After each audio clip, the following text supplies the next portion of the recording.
There you go. Okay, let's go. All right, so our first set of things is going to be conflicts.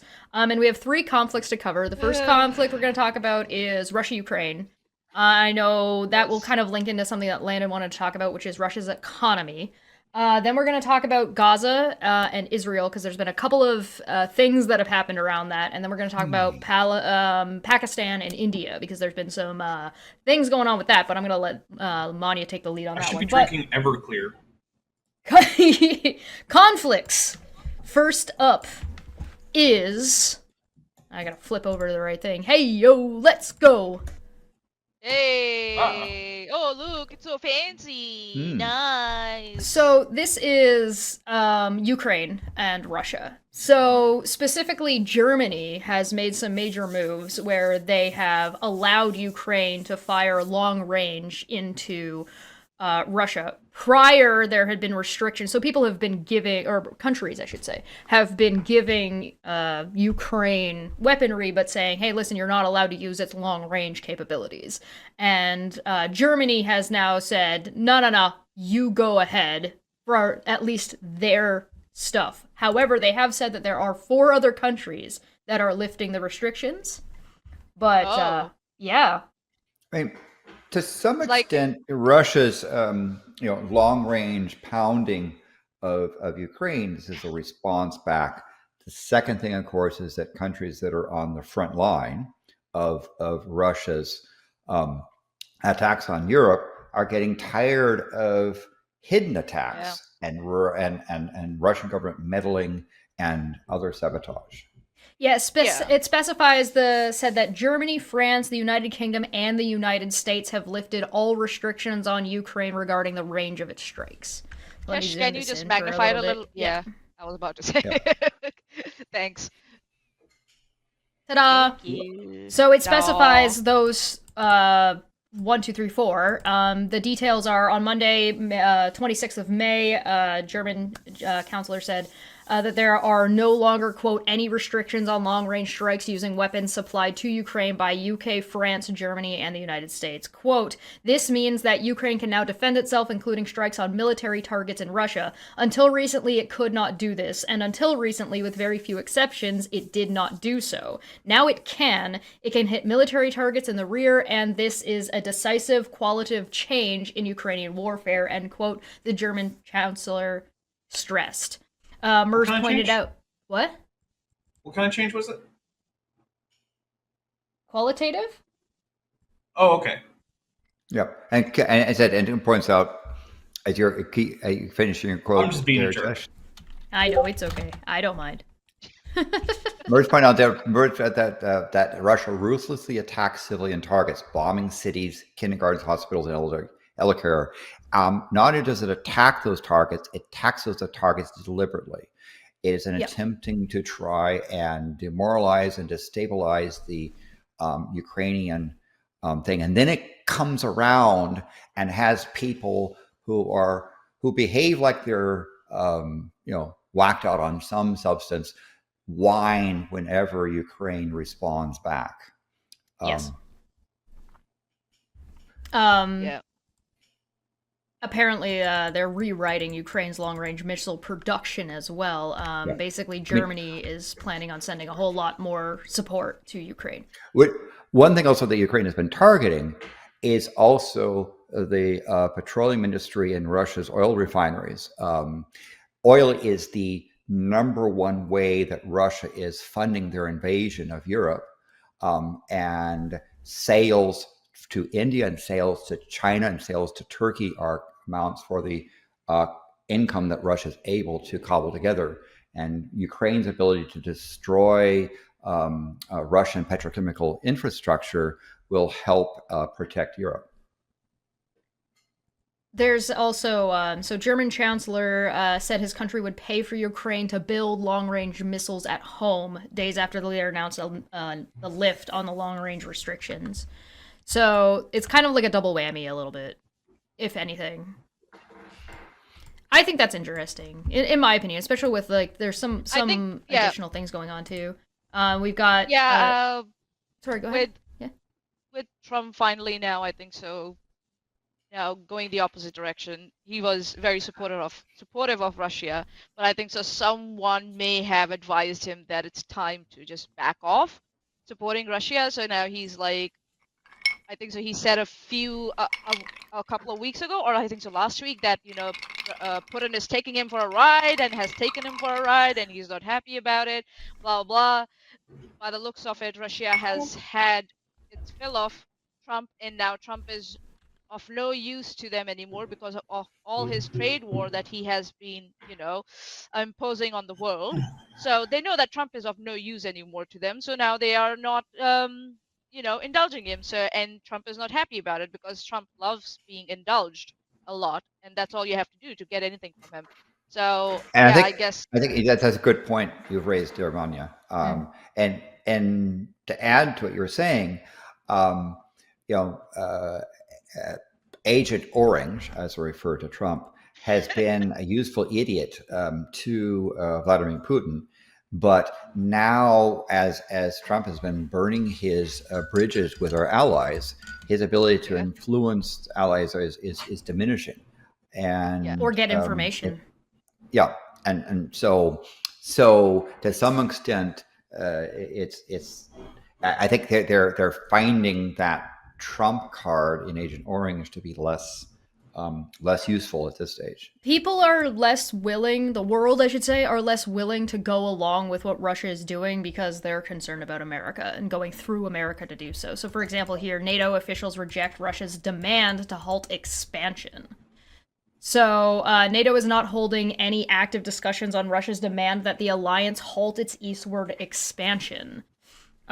Speaking on condition of anonymity, the NATO official said that the issue of NATO's potential non-enlargement has been raised at any recent or even earlier alliance meetings. One official called it, quote, perhaps just an academic discussion, noting that any such decision will require full consensus among the NATO members.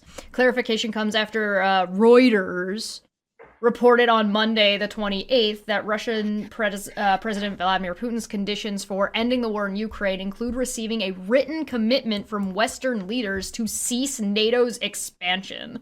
And everybody laughed and said, LOL, no. Because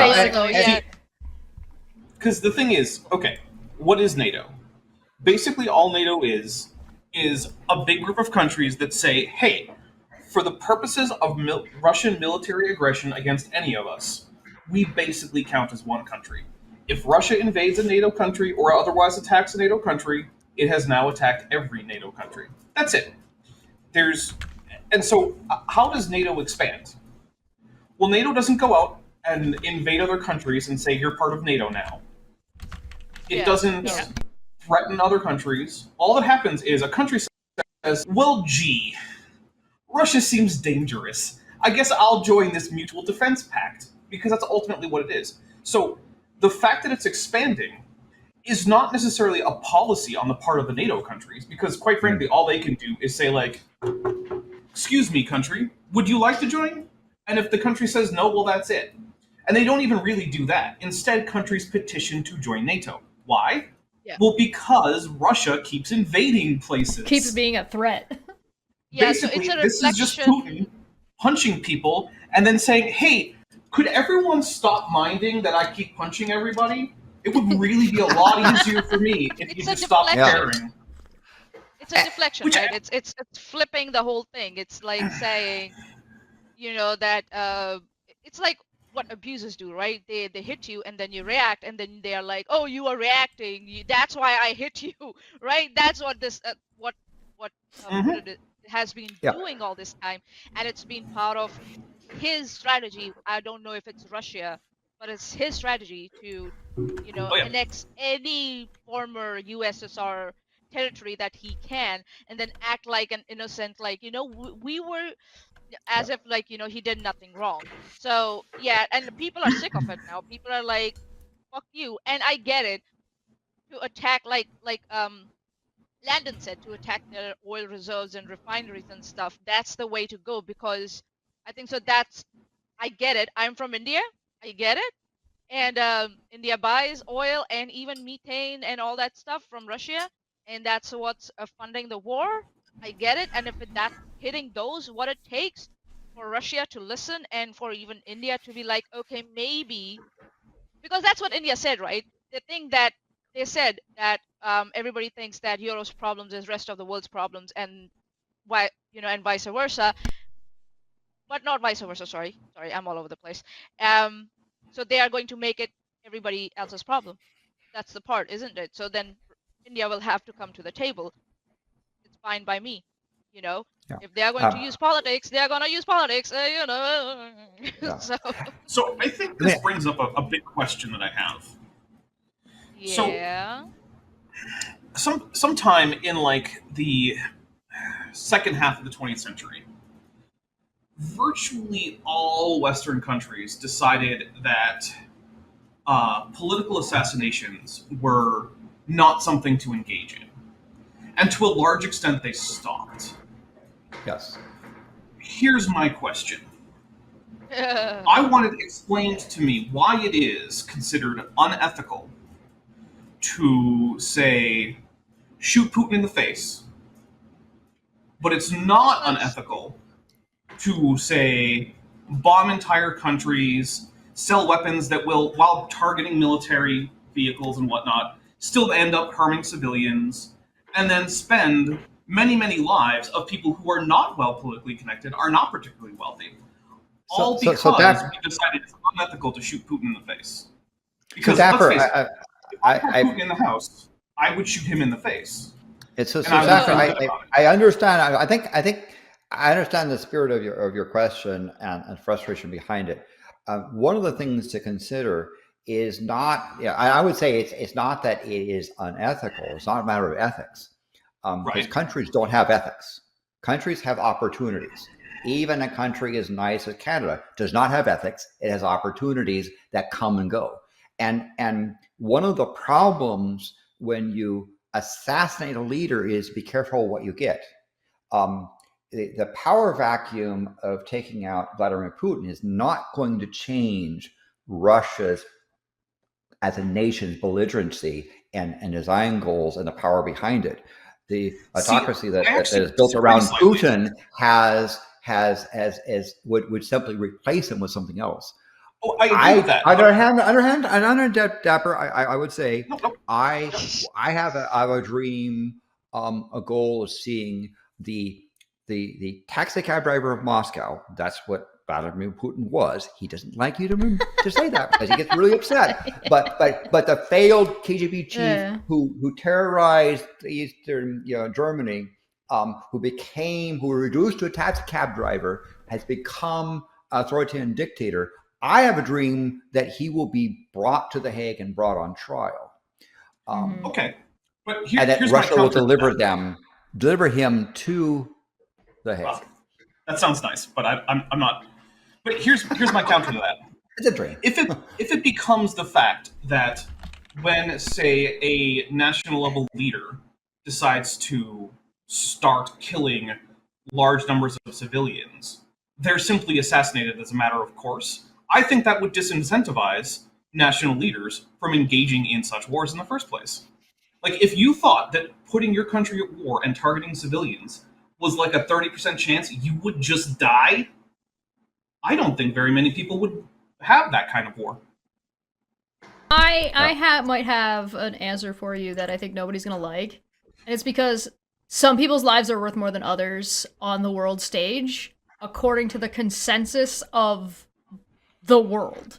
So some people are just considered more valuable than others. I don't know if that's a good thing, a bad thing. It's more of a thing that just sort of is. And it's not that, like, it has to be if you're going to engage in political assassination, whether it be like the leader of the country or the people behind the leader of the puppet regime, you need to weigh the pragmatism of if it's worth it to do so and what you gain to do so. Like, it's not really any skin off of Europe's back if Russia decides to, be Russia as long as they're not invading. Right? It doesn't benefit, it doesn't really benefit most countries to, take out the CCP leader, right? It's not really beneficial, even if it might be, that's up to the people, they get to decide what they want to do, right? Which we'll get to, but we should probably move on. I think you're right, Jesh, and to eliminate the current a godlike dictator of North Korea is not going to change the quote there.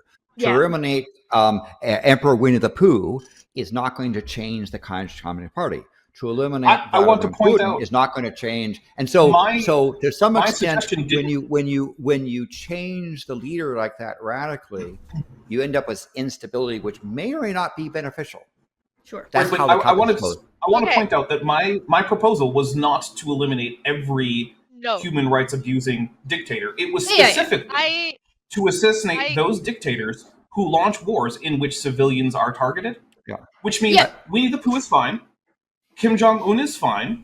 Most of the world's dictators are fine because they're not currently launching wars against sovereign countries targeting civilians. Yeah, they're just killing their own civilians. So I will just add one last thing to this, right? Yeah, thanks, Maanya's chair.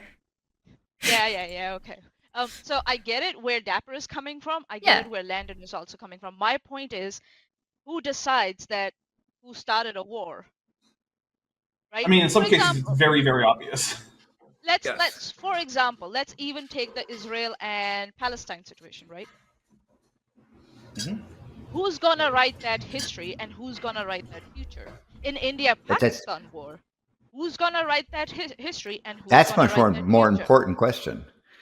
Yep. So because the thing is that it's they started a war. Who started the war? Because according to Russia, it's Ukraine who started a war by going to NATO. And for the record, if the taxi cab driver of Moscow was no longer able to bother the rest of the world, I'd throw a party. Yeah, that's fine. And hang in there. Just let me finish my thought. Okay, fine. Hold on, let me finish my. Can I finish my thought, sir? Mm-hmm. Hi. Can I finish my thought? Thank you very much. There was a new rule coming in later. Okay, I get it. So my thing is that it's very easy to say that, why can't we say this? It's about where, once it starts, we don't know where it's gonna stop. I think there's a fundamental misunderstanding of Dapper's point, but go on. No, I'm understanding, and I'm not saying that Dapper shouldn't be allowed to say that. It's fine. Nobody's saying that. Go for it. But it's like once it starts, where it's I get it. Dapper is just saying that why is it wrong to say that somebody should kill Putin? That's fine. Okay, but we're already at that point with wars, and wars kill way more people than assassinations, and I don't give a fuck about the lives of Putin greater than I give a fuck about the lives of every enough, individual Dapper. I think that's a fair point. And here's my new rule. Once a year, every politician should have all of the people they represent and who could vote for them, right? So just people who could vote for this person or not. One of those people is randomly selected. The politician is tied to a chair in a locked room, and the person is given a gun with one bullet and allowed to enter the room, and nothing that happens in that room can be prosecuted by anyone, and they're left there for a half an hour or until they come out. The purge, but for politicians only. Yeah. But here's the thing, though. If you're doing a good job, then chances are that the randomly selected constituent won't shoot you. But see, I'd much rather assassinate the Russian economy, because with These the are not taxi mutually cab driver of Moscow gone, Sure. and the economy still there, the belligerency of the oligarchy that's running Russia would still be a threat to the world. I just maintain if politicians had a fair chance of dying as a result of starting wars, we would have fewer wars. And therefore, I think that it is hard to argue that assassinations of belligerent politicians is not a good thing overall compared to what we do now, where we don't do I that. have a counter idea. Politicians do have a fair chance of being targeted. Not nearly high targeted. I I was targeted twice when I was in office. I have a different suggestion. Okay. I have a different suggestion. Oh, wow. I think we should do this thing that if you're going to go to war, you have to go. So Putin has to go. if he's gonna be if he's going to start a war, he needs to be there in and around the front line. He doesn't have to be like in the pit, but he needs to be within firing range. Zelensky's in firing range. Zelensky has been on the front lines of his war defending his people, so why can't Putin do it? And if Trump is going to start trade wars, why can't he be on the front lines? No, he's busy sacking his money into fucking bullshit cryptocurrency. And I would appeal to the historian Dapper, of understanding history. Wasn't the case that like kings were the ones out on the battlefield heavily armed? If you're a politician and you voted for war, your kids have to go regardless of any status whatsoever. No, I don't like the kids because here's the thing: you don't get to choose your parents. The kids. Yeah, nah. Yeah, but Dapper, wasn't that the case that the king was was usually the big tough guy, or pretending it varied for time and place, but it was very common for kings or emperors to be leading charges on battlefields. Although, to be fair, it was actually more often that they were at the battle, overseeing as a general on some hill somewhere, sending out messengers. I'm okay with like the being on the hill nowadays because a hill is definitely like missile range. Well, even in time, I mean, longbows have a surprisingly long range. Yeah, exactly. And also, it was not exactly an unusual cause of death to die in battle anyway, even if you were trying to do the general thing from on top of a hill. Yeah. Because if your position gets flanked, well, guess what the front line just became? It became your position on the hill. Yeah. So. Listen, if you're going to start a war, you have to be there. New rule. That's the rule. And if you're going to start a war, you have to be there. New rule. That's the rule. That's the rule. That's the rule. Around because so now that we what's next on the agenda? Next on the list, Russia wants to install missiles to aim them at Europe. Oh.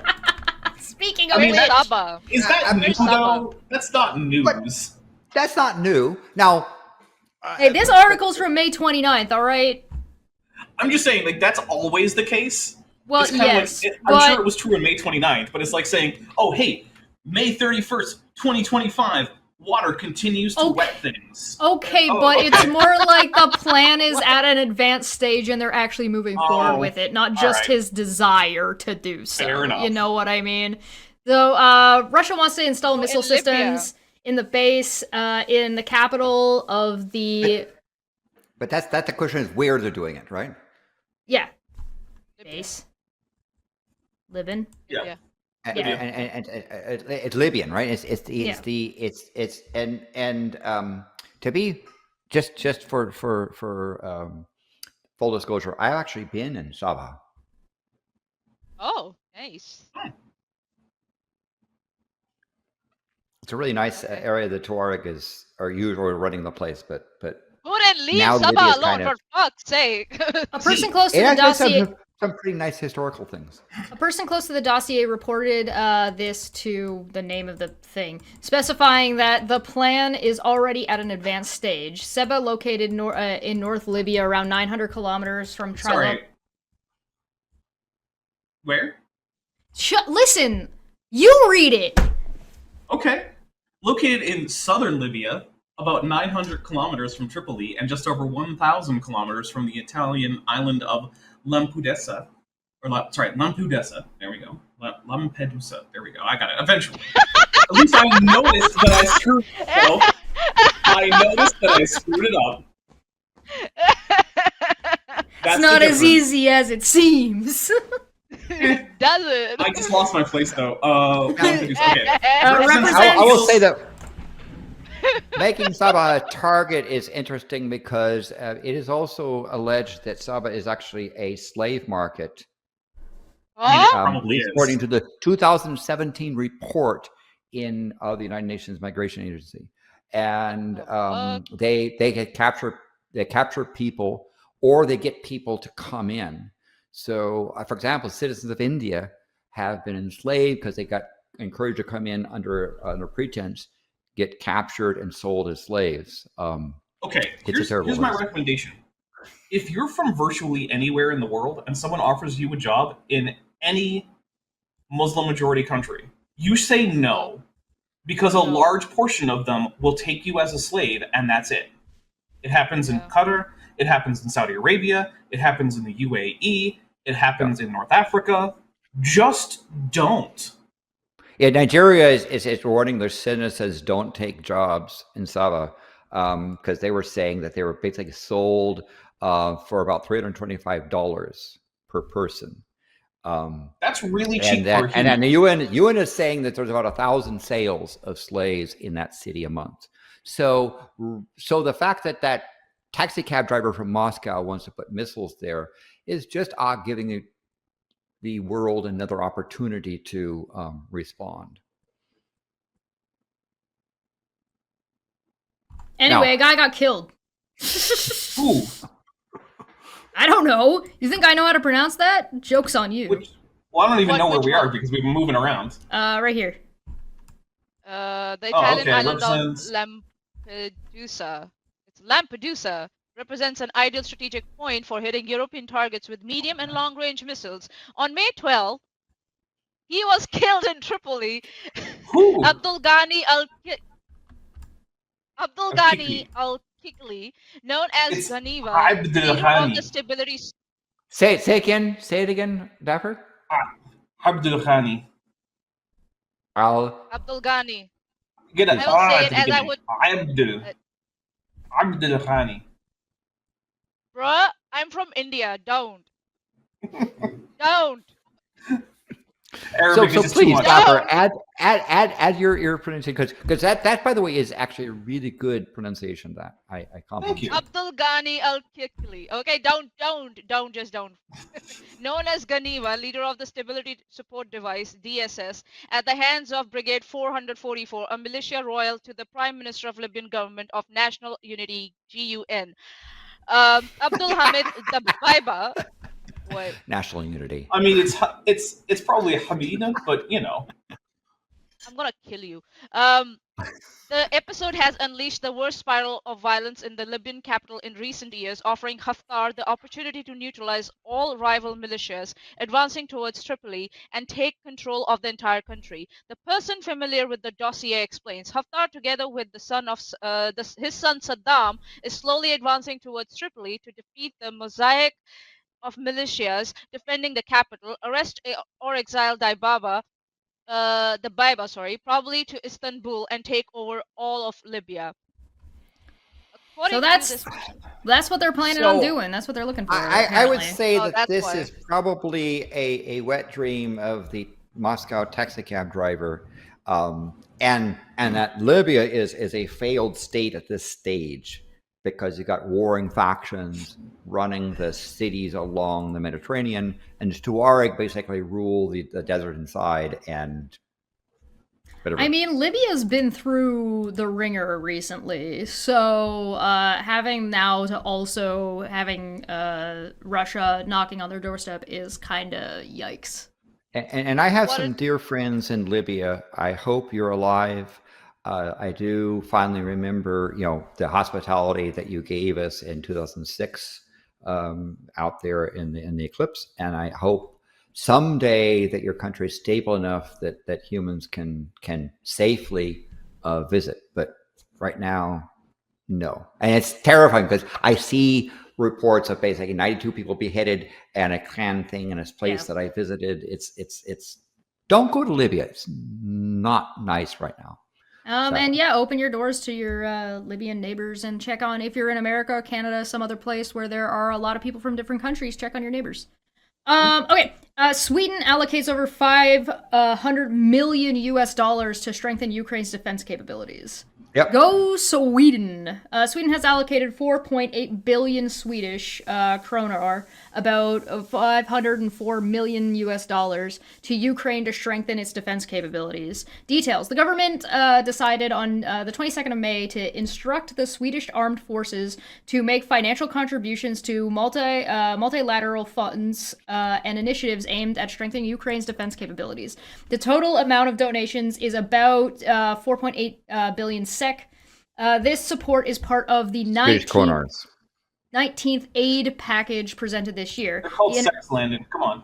The international The international community has established several multilateral funds and initiatives to produce materials and equipment to strengthen Ukraine's defense capabilities. Stockholm contributes to several of them. They stressed that the funds would make the armed forces of Ukraine and the Ukrainian defense industry, quote, stronger in their defense of Russia. The only thing I have to say about this is what's the Russia. headline? That would be the opposite. What's the headline again? Sweden allocates over $500 million to strengthen Ukraine's defense capabilities. 500 US. I want to see these and then headlines it says start using like 4.8 Australian billion? dollars. No, it says 500 million USD and it says 4.8 billion Swedish. About 504 million US they're giving. Now, Yeah. I would say that Sweden's military is one of the most capable in the world. And Sweden also has, but they've not exercised nuclear capability.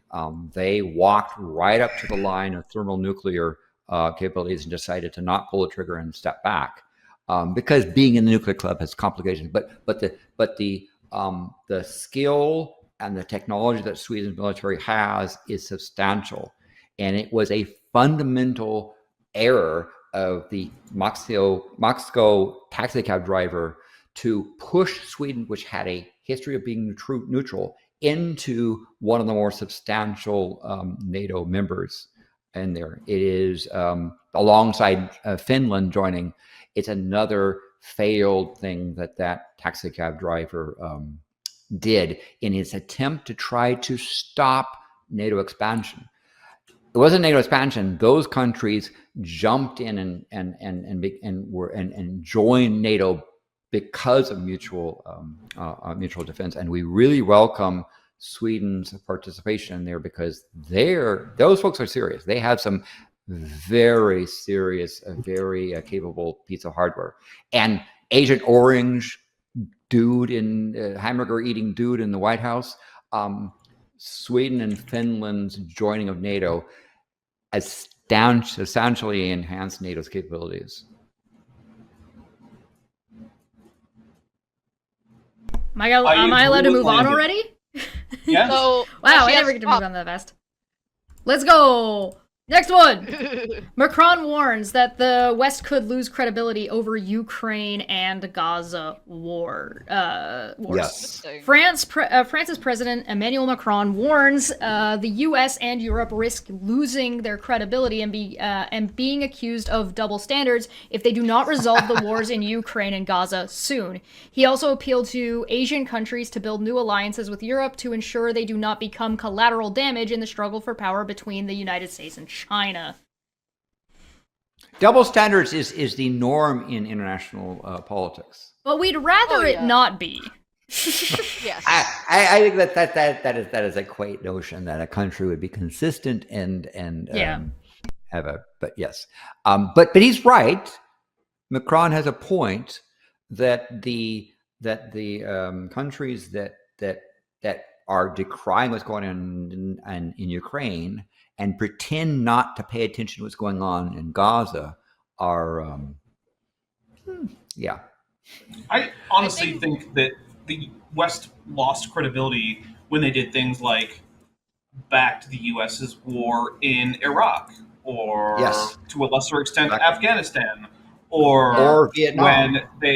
Or when they ignored things, or even sided with, say, Saudi Arabia's horrible oppression of the religious majority, by the way, in Yemen, against the minority-led, that was rebelling against the minority-led government that happened to be religiously aligned with the clerics in Saudi Arabia.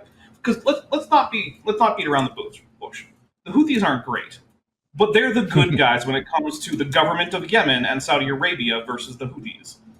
Yeah, they're the good guys is they're special. Let's put it that way. Yeah. So it's like I don't disagree with Macron, but like my guy, you are about 50 years at least late to that party of the West is losing credibility with the rest of the world. Losing credibility. And so, but to be fair to say, hey, you've been duplicitous here. You don't have a say.